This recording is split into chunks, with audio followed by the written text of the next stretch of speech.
So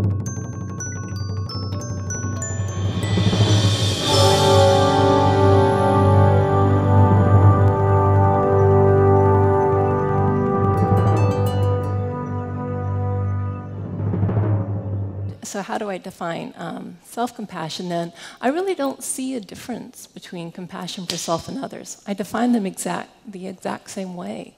I argue that self-compassion has the components of a sense of kindness, care, understanding for yourself versus judgment, a sense of common humanity versus feeling isolated and cut off from others, and then a sense of mindfulness, right, being aware of the suffering that's occurring versus over-identification, which, again, I'll just clarify this in one moment. Let's go through each one separately.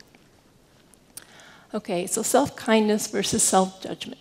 Kindness is more than just hearts and flowers, okay? Kindness has a very active component to it.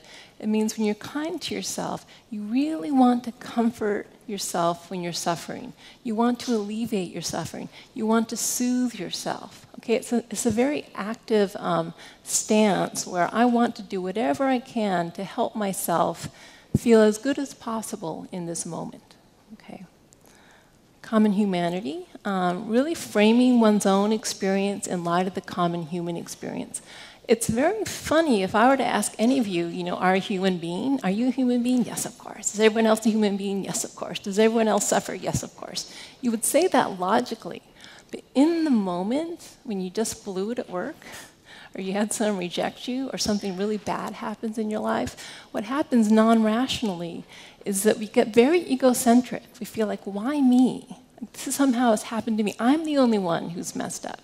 I'm the only one who's going through that difficult time. And we feel really cut off from others. It's as if somehow when things go wrong, that's abnormal. This is not supposed to be this way. Something has gone wrong. But is that the case? Has anything gone wrong? Is anything abnormal? No. That's what life is. Life goes wrong. No one in here signed a contract before you got, born in this world saying, I would be perfect, my life would be perfect, and yet it's like, this is not the plan I signed up for. I'm pissed off about it, right? That's how we react. The problem with that, and there's a lot of problems with that, but one of the main things is when we feel isolated and cut off from others, physiologically, that's very frightening. If you think evolutionarily, one of the worst things that can happen to us is to be isolated from the group, because then we aren't safe. And it's interesting, this aspect of well-being, I don't think has been studied enough. This sense of, can we feel connected to others in our suffering, or do we feel isolated from others in our suffering? And I can tell you in the workshops I've conducted, especially the 8-week ones, at the end I asked people what they got out of this the most. Almost every single person says common humanity. I realize it's not just me. It's not just me who judges myself. It's not just me who suffers like this. Very important to remember that this is the human experience. This is how things are supposed to be. Okay, nothing has gone wrong. Yes, it's painful, but it's normal. It's natural. And then this is where the mindfulness comes in.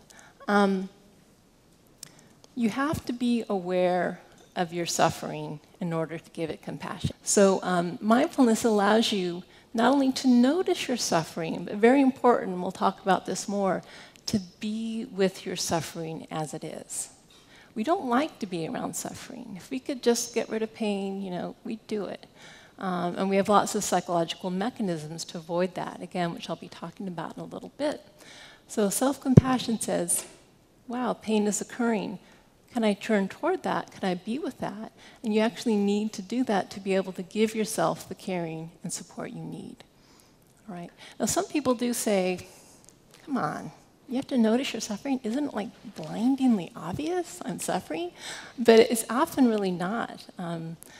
The pain caused by self-judgment, I think in some ways that's some of the worst pain all of us experience. Constant, niggly pain. I'm not good enough. I'm not smart enough. I'm not this enough. I blew it. I'm this, I'm that. But often we are so lost in the role of self-critic that we don't really stop to realize, oh my God, this is really, really hurting. And in some ways it feels more comfortable to be the self-critic, because at least the self-critic isn't the person that messed up. The self-critic knows you messed up. The part of you that feels really, vulnerable and insecure and a failure. Often we don't give that sort of side of the process as much attention. Okay, and then also very important when things go wrong in our lives. Very often we go straight into problem-solving mode. It's like, there's a problem. I don't want there to be a problem. Need to fix the problem, immediately. And what happens is we go straight into problem-solving mode and don't stop to, again, turn towards the suffering and say, whew, this is really hard. This is difficult. I need a little care and compassion to get me through this. Then we really aren't at our best, at our most psychologically stable when we go towards trying to fix that problem. Okay, so it's actually something you have to remind yourself to do before going straight into fixing problems, to just acknowledge and validate how difficult the situation is.